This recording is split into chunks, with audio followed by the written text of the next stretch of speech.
Hey, hey, hey, it's Deanne here. Today, I want to talk a little bit about gas and bloating. I know this can be a very common symptom for so many people. All of us have had it at some point or another, and some of us have it every day. Some of us may not feel well after any of our meals.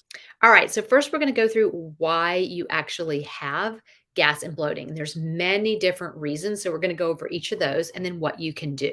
So first off, you can have irritation in your GI tract. So again, your GI tract runs from your mouth all the way down to the other end.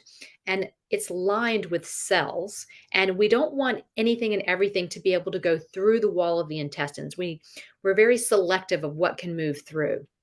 But we can irritate this lining and the cells in the lining by drinking a lot of caffeine, by drinking alcohol, by eating sugar, by eating foods that we may have an allergy to, processed oils.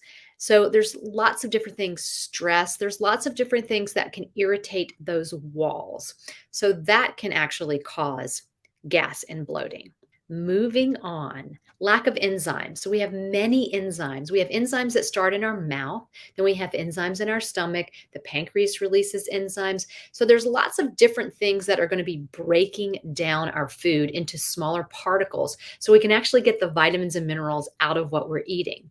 But if we don't have the right enzymes, then a lot of times we're not breaking down those foods, and then there's going to be more gas and bloating that is going to be produced. So, bile is something that the liver makes, and then it is sent to the gallbladder. And when we eat fat, we have bile that kind of squirts out as needed, and that breaks down the fat that we eat.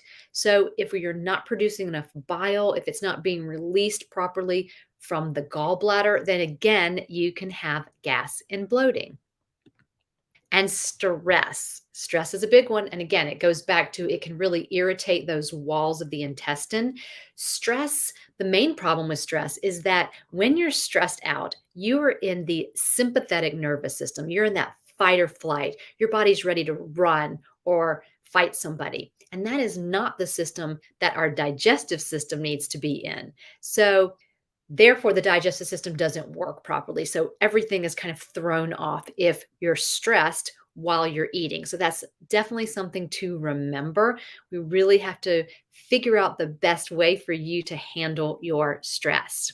And imbalance in the microflora. Your microflora lives mainly in your large intestine, your colon. And we have lots of different types of bacteria there. But if those varieties can be off, we need really high levels of lactobacillus and bifidobacterium. And then we have lots of others underneath that. But if all the levels are off, then again, that can cause a problem because that bacteria is eating a lot of food and can be causing some of that gas and bloating. And parasites or candida. You probably have heard of parasites. Those are different types of worms that can actually be in our system that can be problematic. And most of the time, we don't even know they're there. And then candida is a type of yeast that we can get in our body. And what happens is yeast feeds on sugar. So when the yeast wants to eat, the yeast is going to give you signs that you need to take in more sugar. So you're actually going to get sugar cravings. And then when that yeast has more sugar to eat, it causes gas and bloating. So let's talk about what you can do.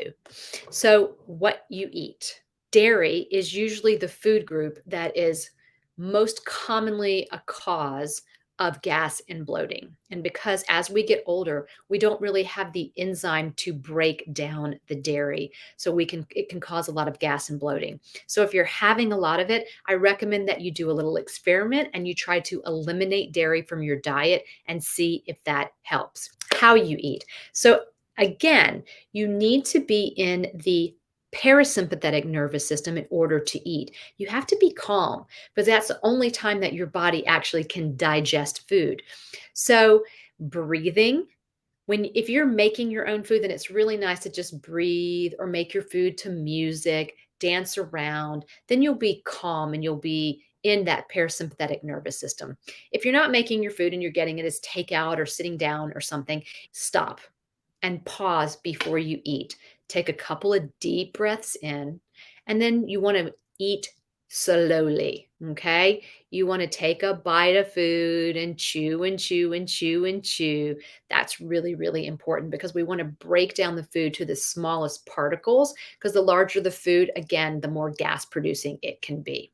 And then lastly, let's talk about before and after you eat. So, before you eat, if you are worried about its enzymes for you, then before you even go out and try to buy digestive enzymes, you can always use apple cider vinegar because that can stimulate your hydrochloric acid in your stomach and your other enzymes that will help break down your food particles. So, you can take a glass of water and take a teaspoon of apple cider vinegar, and you drink that before your meal. Okay. And that will help stimulate your enzymes to start releasing. So as you eat the food, then it can break the food down. All right. I hope you have a wonderful rest of the week, and I will see you later.